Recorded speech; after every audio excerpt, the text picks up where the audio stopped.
We've just started looking through MacArthur's book, focusing on some special women in the Scriptures. So maybe you've heard this story recently. We just went through a class in Luke. We're just finishing it up. Maybe it's familiar to you. It's in Luke chapter 10. If you want to turn, or you can just listen as I read. Jesus finds himself in Bethany. He's among some good friends and enjoying some wonderful hospitality. And it starts in chapter 10, verse 38 with this. As Jesus and his disciples were on their way, he came to a village where a woman named Martha opened her home to him.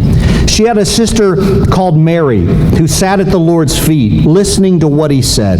But Martha was distracted by all the preparations that had to be made. She came to him and asked, "Lord, don't you care that my sister has left me to do the work by myself? Tell her to help me." Martha is the one who opens her home to Jesus. She's hospitable and kind. She loves the Lord. She wants to honor him, and she does it by being the perfect hostess. She has a sister named Mary. Mary, as it turns out, has been sitting at Jesus' feet listening to him. Don't know how long she's been doing that, but there she is, and I'm certain she loves the Lord too. We're not told what each sister has been doing, but you can imagine the picture from Martha's view. She's been working hard all morning long. The preparations have taken it out of her. It probably started long before today. Shopping at the market, cleaning up the house, picking up, setting up, washing up. You didn't miss it, did you? Jesus and his disciples were on the trip. Maybe they're there too. We can't be sure. But right now she's working hard to make sure her honored guest is fully honored in every way. And as she worked, I have to imagine she's listening to Jesus as she can, maybe between rooms, as she's picking things up, hearing a little bit of what he says from here to there, bits and pieces of the conversation, unable to sit, can't just enjoy, not with all the work there is to do. She's got a lot on her mind and a lot more that has to be done. Her plate is overflowing. All the distractions are taking her mind away. She can't just plop down and listen, hanging on every word. Who has time to do that? Oh, Mary does. She's starting to have an issue with her sister. I don't know how long it's been simmering, but it's starting to boil, not the stuff on the stove, in her heart and her head. But instead of telling Mary her frustration, she tells the Lord. Her beef is with her. Now it appears it's with him. If Jesus won't do anything about this injustice, then maybe she needs to bring it to him. Turns out he's got a problem too now.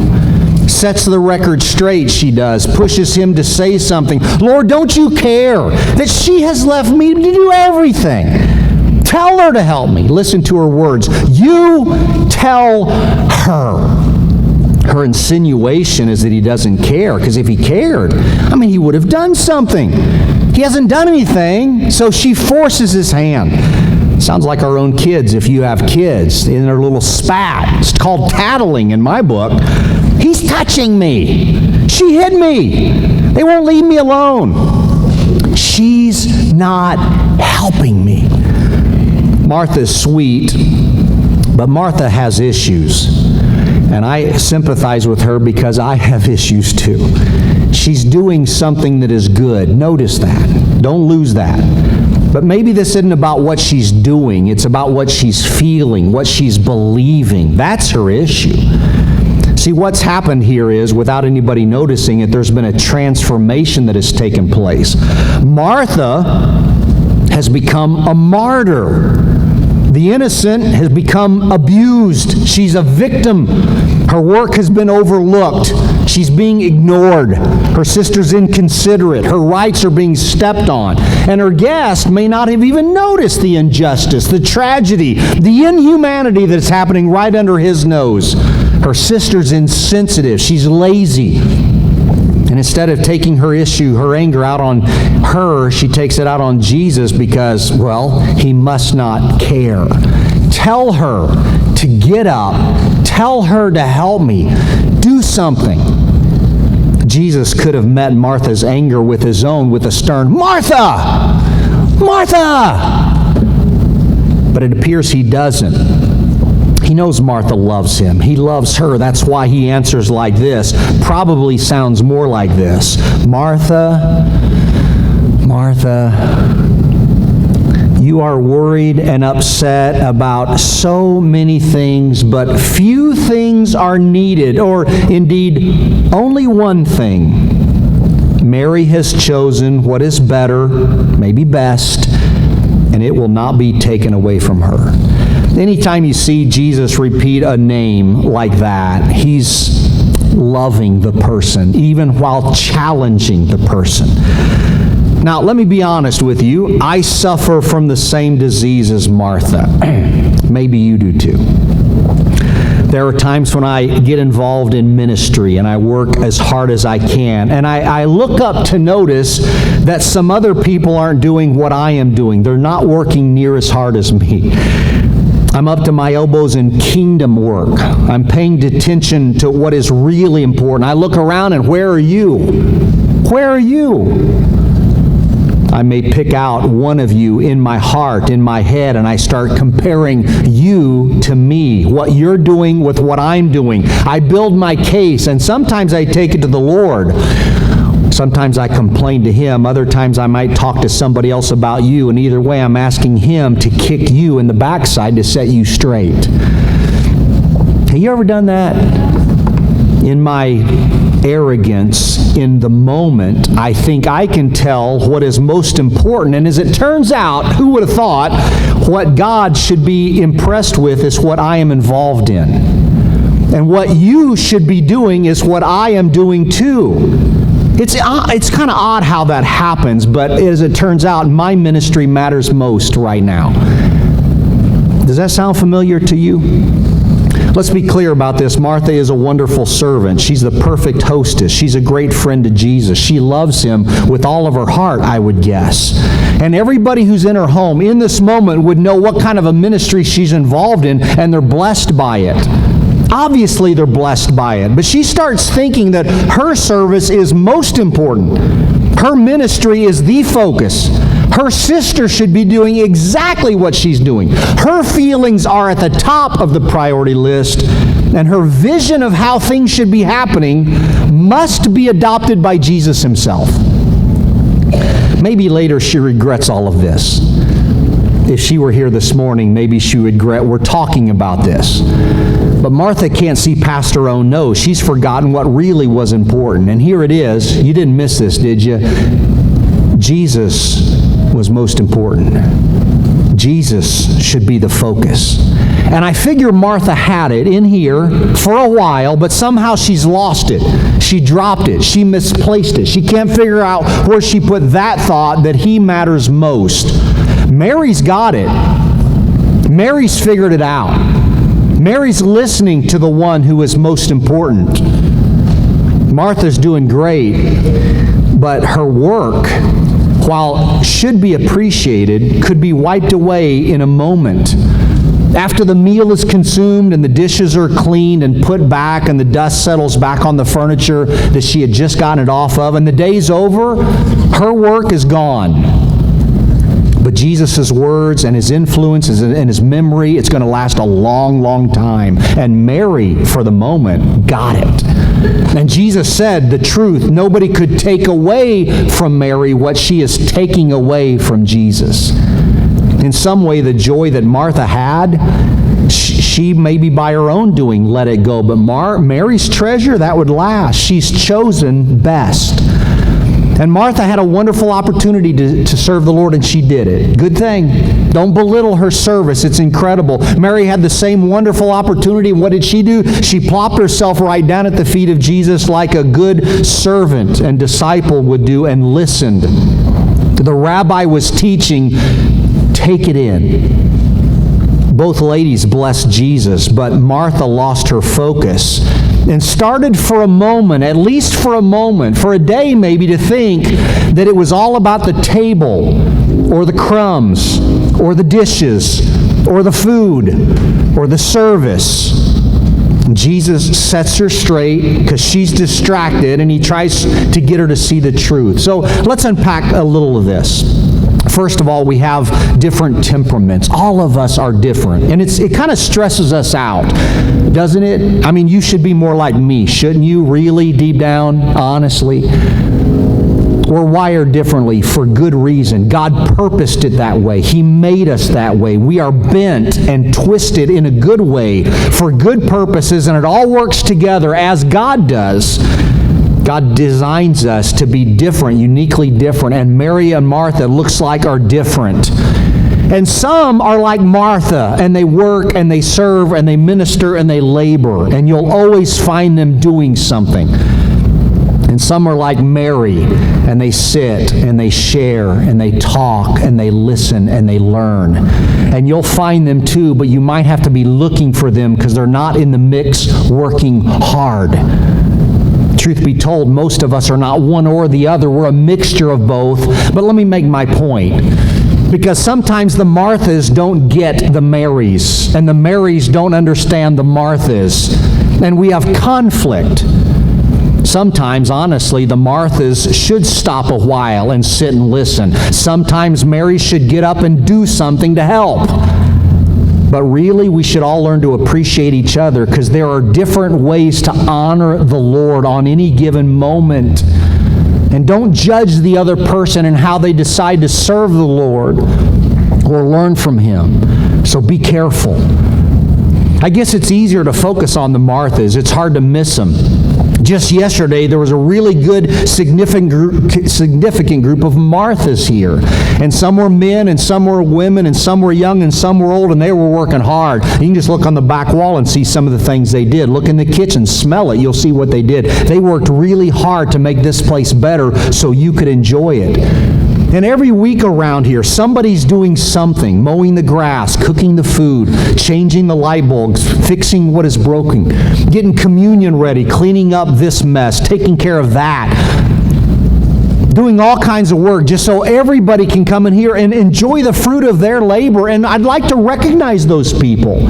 And I do. And thank you for working hard in here and out there in the community because you're doing what you ought to be doing. There's another group of people who don't get as much recognition sometimes because they, in some people's minds, don't serve quite as well. Because they're sitting down somewhere listening to somebody talk. They're spending time in the Word or worshiping in their heart or in a setting like this. They're praying on their knees or just being still or being thoughtful or being holy, being an example, a quiet example of what it means to walk with the Lord. Did Jesus appreciate a clean house and the perfect decor and a delicious meal? I'm certain He did. But do you know where Jesus is headed right now? On His way to die. And since death is on His mind and the cross probably is already weighing heavy on His shoulders, although it hadn't even touched His shoulders yet, then don't you know He really, really, really appreciated just a little bit of time to sit with some people that He loved and talk and listen?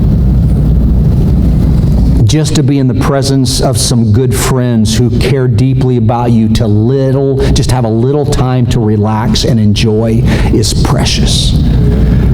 There are some questions you can contemplate, like what is most important, since Jesus says that? The work of the Lord or the worship of the Lord? Service or solitude? Time with people or time in the Word? Speaking up, rolling up your sleeves, doing something, washing feet, or just being still and quiet to sit and listen to the Word of the Lord? How can you choose between those? They're both important. Both sides, all of that is equally important, right? Some do like to go to extremes. Maybe some wear themselves out serving others. Others spend all their time just reading, praying, listening. Some may close themselves out from the world and stay in quietness all the time, just alone with God for a lifetime.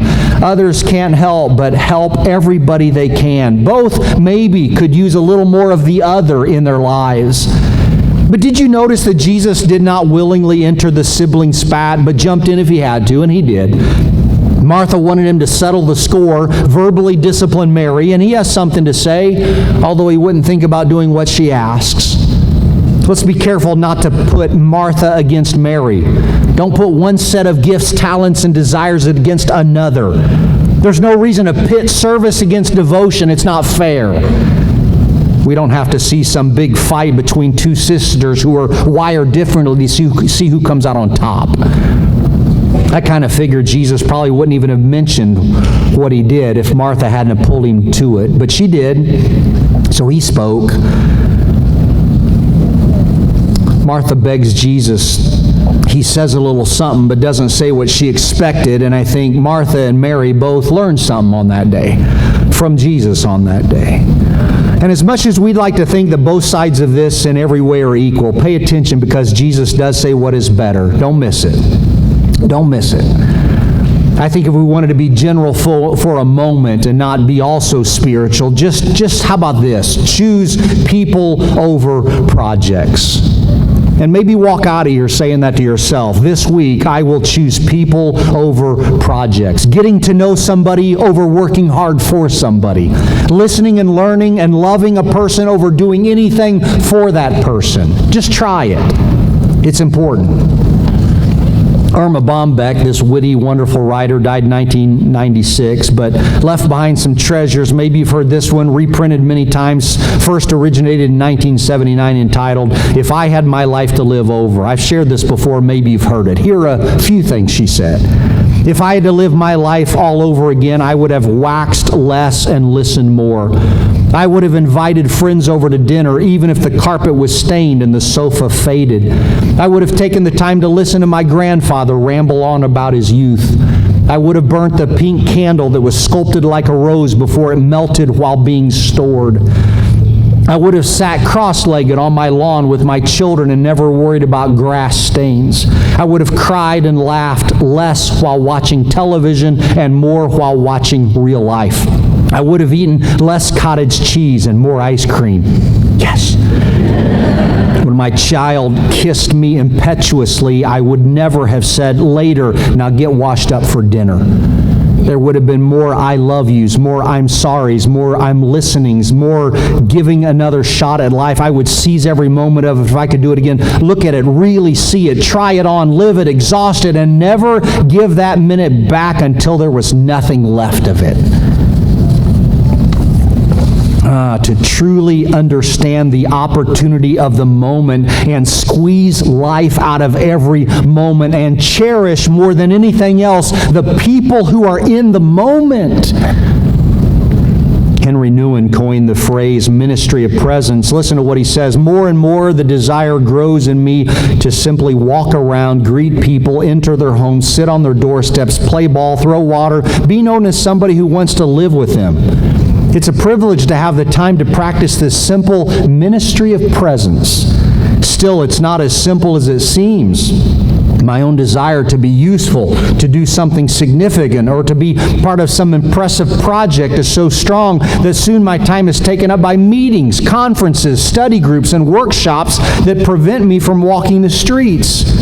It's difficult not to have plans, not to organize people around an urgent cause, and not to feel that you're working directly for social progress. But I wonder more and more if the first thing shouldn't be to know people by name, to eat and drink with them, to listen to their stories or tell your own, and to let them know with words, handshakes, and hugs that you do not simply like them, but truly love them. Do you know what's needed? Do you know what will last? Do you know where the real treasure lies in the moment? If you could have been there with Mary and Martha, would you have known? Overall, hands down, absolute best decision to make if Jesus is there. Can you answer it? What is the one thing that Jesus says is needed? Do you notice that he doesn't say what it is? He doesn't explain it. He doesn't fill in the blank. He doesn't lecture. He just says it. And I think, as it turns out, it is not an it at all. It's a he. It's Jesus. On the list of needs, there's one at the top, and only one at the top, and it's Jesus. Our list of wants is long and varied, but our list of needs is short, simple. Air, water, food, sun, maybe a few more things. But what is really needed most is Jesus. And it's easy to say it here in church, but what will happen tomorrow when you're out there? We may have been general up to this point, pick people over projects, but there's something bigger here. There's something deeper. There's something more specific, because there's plenty of opportunities out there to capture the moment. There's so much good to be done. Don't grow tired in doing good, as the Scripture says. But listen carefully. Listening to Jesus, soaking up Jesus, talking with Jesus, taking in Jesus, spending time with Jesus, that is best. Sitting at His feet, learning from the Master, paying attention to the teacher, not distracted from everything else. That is most important. And it's not like cooking and cleaning and getting ready for hosts is unimportant. Keep doing that. Jesus, I'm sure, appreciated what Martha did. But of all the things that could be done, there are some that are good and one that is best. And maybe it's what you wrestle with too. When you've got a long to-do list and a stack of papers and a child asking, would you play with me? And I have failed too often to choose best. Trying to choose not just what is good, but what is better. And we have sometimes, if you're like me, we have worked hard for the Lord and worn ourselves out in ministry, but we haven't really spent as much time being quiet and still and listening. Doing ministry and getting our hands dirty, taking care of God's business is wonderful. But how many times are we on our knees or at the bedside of that person or here in worship doing this? Mary, for as simple as she was, she nailed it. The perfect place for her to be was at the feet of Jesus. Now, where should you be this week? At the feet of Jesus. As a student of Jesus, in love with Jesus, in tune with Jesus, paying special attention to Jesus. Because Christianity is not as much about the choice of life as it is the most important choice about the most important relationship in life. It's the Lord. As MacArthur puts it, even Christians who love the Lord can think that what we do for Him is more important than what He has already done for us. This may not be your prayer, but I like this prayer by Ken Geyer when he thinks about Luke 10. He said, Lord, forgive me for being so distracted by my preparations and so little attracted by your presence. For being so diligent in my duties, but neglectful in my devotion. For being so quick to my feet and so slow to yours. Help me to understand that it is an intimate moment you seek from me, not an elaborate meal. Guard my heart this day from the distractions that vie for my attention. Help me fix my eyes on you, not on my rank in the kingdom, as some apostles did, not on finer points of theology, as the scribes did, not on the sins of others, as the Pharisees did, not on the place of worship, as the woman at the well did, not on the budget, as Judas did, but on you. Bring me out of the kitchen, Lord. Bid me come to your feet, and there may I thrill to sit and adore you. Of all the things you could do today, there is one that is most important. Of all the places you could be, there is one that is best. Of all the needs you think you have, there is one that is paramount. And of all the invitations you may receive, there is one you must take. One you must take. Jesus' words to you. Come to me, all who are weary and burdened, and I will give you rest. Take my yoke upon you and learn from me. I'm gentle and humble in heart. You'll find rest for your souls. My yoke is easy, my burden is light. Now, what will you do with that? Let's stand and sing. Come if you need to.